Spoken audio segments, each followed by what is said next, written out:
মাননীয় শিক্ষামন্ত্রী আমার কয়েকটা প্রস্তাব একটু শুনবেন। সব ফেল করে করুন, সব ফেল করলেও সমস্যা নেই। সিসি ক্যামেরা ওনারাই বন্ধ করে রাখবে, ওনারাই নকল সরবরাহ করবে। আমি সস্তা জনপ্রিয়তা নেওয়ার জন্য আসিনি। আপনি আজকে গিয়ে সার্কুলার জারি করবেন, আপনাকে প্রথমে সিদ্ধান্ত নিতে হবে জিপিএ বন্ধ করে দিতে হবে। আপনি যেভাবে পাস করেছি আপনি আমার ওই ফরম্যাটে ফিরে যান। সামনের লাইনে যারা শিক্ষা প্রতিষ্ঠান প্রধান বসে আছেন, তিন লাইনের যারা, এই সমস্ত শিক্ষা প্রতিষ্ঠানে কিন্তু আমরা ভর্তি পরীক্ষা নিয়ে ছাত্র ভর্তি করি, মেধা যাচাই করি, এবং এই সমস্ত শিক্ষা প্রতিষ্ঠানে যখন আমরা শিক্ষক নেন সেটাও কিন্তু হাই কোয়ালিটি যাচাই করে নেন।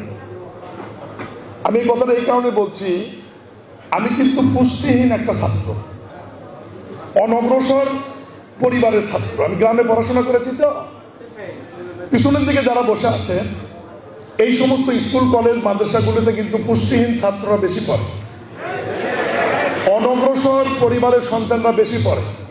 ওরা কিন্তু ইচ্ছা করলেও আপনাদের মতো ফলাফল করে দিতে পারবে না। আমি নিজেও টিচারই করেছি। আমি আপনাদেরকে চ্যালেঞ্জ দিয়ে বলতে পারবো, ওই স্কুলে ওই পরিমাণ ছাত্রকে আপনাদের এই সেট আপ টিচার যদি আমি পাঠিয়ে দেই, আপনারা যে ফলাফল করাবেন ওখানে ওই ফলাফল করাতে পারবেন না। বিকজ আপনার স্টুডেন্ট নেওয়ার সময় যাচাই করে নেন, আর তাদের যাচাই করার সুযোগ থাকে না। মাননীয় শিক্ষামন্ত্রী আমার কয়েকটা প্রস্তাব একটু শুনবেন। আমি ক্যান্টনমেন্ট স্কুল অ্যান্ড কলেজের প্রিন্সিপালের সাথে একমত। আপনাকে প্রথমে সিদ্ধান্ত নিতে হবে জিপিএ বন্ধ করে দিতে হবে। আপনি যেভাবে পাস করেছি আপনি আমার ওই ফরম্যাটে ফিরে যান। শেষ করি, আমি সস্তা জনপ্রিয়তা নেওয়ার জন্য আসিনি, আমি কিছু বাস্তব কথা বলি। দ্বিতীয় হচ্ছে, আপনাকে ভর্তির টার্গেট দিতে হবে, পাশের টার্গেট নয়।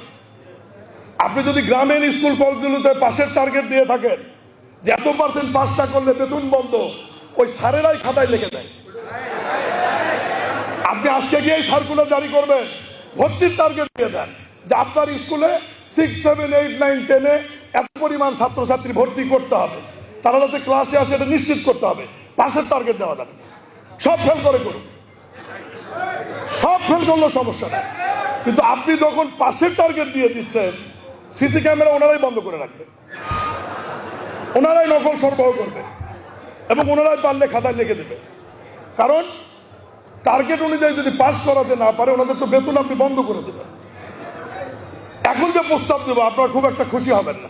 রাজনীতিবিদদের যদি 3 বছর 5 বছর পর পর পরীক্ষা দিতে হয়, ভোটের পরীক্ষা, ভিসি নওগাঁ যেটা বলেছে যে বিগত 20 বছরে যদি শিক্ষক নিয়ে গিয়ে ডিজাস্টারই হয়ে যায়, শিক্ষামন্ত্রীর কাছে আমার প্রস্তাবনা থাকবে এই 20 বছরে যে সমস্ত শিক্ষক নিয়োগ হয়েছে, যে পদ্ধতিতে হোক, প্রত্যেক বছর এই শিক্ষকদের আবার পরীক্ষা নেওয়া হোক।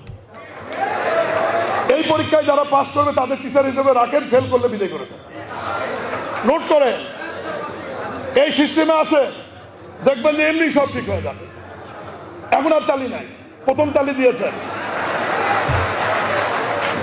শিক্ষকদের মেধা যাচাই করতে হবে, ভর্তির টার্গেট দিতে হবে, জিপিএ 5 উঠিয়ে দিতে হবে, এবং এই ধরনের মেধাবী টিচার যারা রয়েছে বগুড়া জেলার বা প্রিন্সিপাল রয়েছে, তাদেরকে সমন্বয়ে একটি কমিটি গঠন করে শিক্ষা ব্যবস্থাকে কিভাবে পরিবর্তন আনা যায়, ক্লাসরুমে স্টুডেন্টদেরকে কিভাবে আনা যায়, এবং তাদেরকে আকৃষ্ট কিভাবে করা যায়, আনন্দময় শিক্ষাটি কিভাবে করা যায়, এই বিষয় নিয়ে আমাদেরকে কাজ করতে হবে। শিক্ষকদের 100% অ্যাসোসিয়েশন এবং পলিটিক্স বন্ধ করে দিতে হবে। শিক্ষকরা কোনো রাজনীতি করতে পারবে না, শিক্ষকরা কোনো অ্যাসোসিয়েশন করতে পারবে না।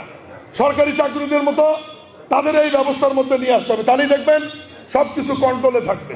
আমি যে প্রস্তাবগুলো দিলাম বিনয়ের সাথে বিবেচনা অনুরোধ রেখে, আর আপনি যে প্রস্তাবটা দিয়েছেন, আমি মাননীয় সংসদ সদস্য রেজাউল করিম বাদশা, মাননীয় সদস্য আমাদের মোর্শেদ মিল্টন সহ, আমরা বিএম এর প্রিন্সিপাল, ক্যান্টনমেন্ট বোর্ডের প্রিন্সিপাল, শাহিন স্কুলের প্রিন্সিপাল সহ আরও যারা মোটামুটি আছে, আমরা 15-20 জন মিলে মাঝে মাঝে বগুড়ায় বসে বগুড়াকে একটা মডেল শিক্ষা ব্যবস্থার জন্য কি করা যায়, ডিসি মহোদয়ের, জেলা শিক্ষা অফিসারের সহযোগিতা নিয়ে আমরা একটা ফর্মুলা, আরও কিছু রিসার্চ করে করে ওনাদের পরামর্শ নিয়ে আমরা আপনার কাছে উপস্থাপন করব।